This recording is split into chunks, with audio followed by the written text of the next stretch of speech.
Hoffberg video. It's been a little bit, and as I sit here right now and I think about what would I like to contribute today, I think instantly that I want to talk about self-coaching.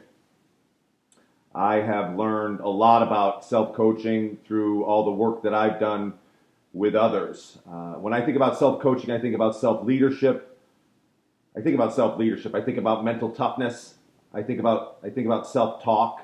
I think about the ability to find good thoughts that help you perform, just the way that a great coach helps his or her team find a way to think so that they can perform, find a way to be in a good plan so that they can perform.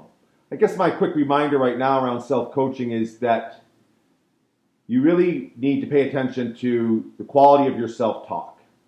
And one of the best ways to do that is to be very particular about key words, just the way that a good coach is, very particular about good words with his or her team.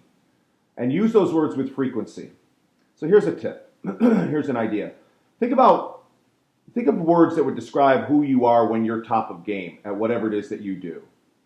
So if you're a hockey player, I want you to think about when you're out on the ice and you're just top of game. You're feeling the things that you love to feel. What is it that's going on?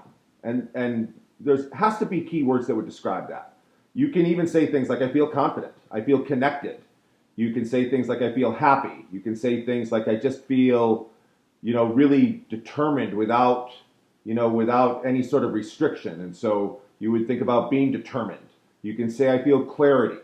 So it doesn't matter what your words are. They only need to mean something to you. And then honestly, just spend more time with your words. Make those words more important. Use them in your own self-talk more often when you're away from the pressure. Think about clarity and think about being determined and think about being confident. Just pay attention to the words. Try to look at them more often. Just make those words matter to you. It's no different than if I'm a coach of an organization, if I'm a coach of a team, if I'm a coach of a hockey team, there's key words that I'm going to use. And I'm going to say those words a lot to my team. And those words are going to help my team understand exactly who they are when it matters most. Be top of game when it matters most. And so you're doing the same thing for yourself. Couldn't be any simpler. But what you have to do is you have to establish, what those words are and really think about you when you're top of game. Another thing that I think that you can think about is that if there's something that you want to be really good at or if you want to be better at. So let's just say, for instance, again, I'll use hockey as an example. Let's say you're a hockey player and there's a particular thing that you want to be doing well. And let's just say it's something as simple as scoring goals.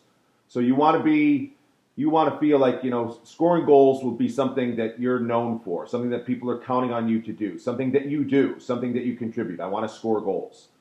One of the things that you might want to think about, just to give yourself, again, a greater sense of determination and purpose and connection to your task, think about what you think are the common denominators of all great goal scorers. Just a good question to ask yourself. What do you think that all great goal scorers would have in common?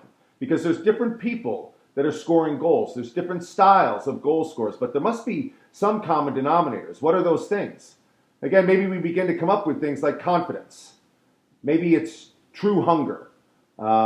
Maybe it's that they really, at some point, a great goal scorer understands how to accept help from teammates, how he or she needs help from teammates in that. You can do this if you're in any walk of life. You can look at the common denominators of the top performers, in whatever it is that you do and what you want to do.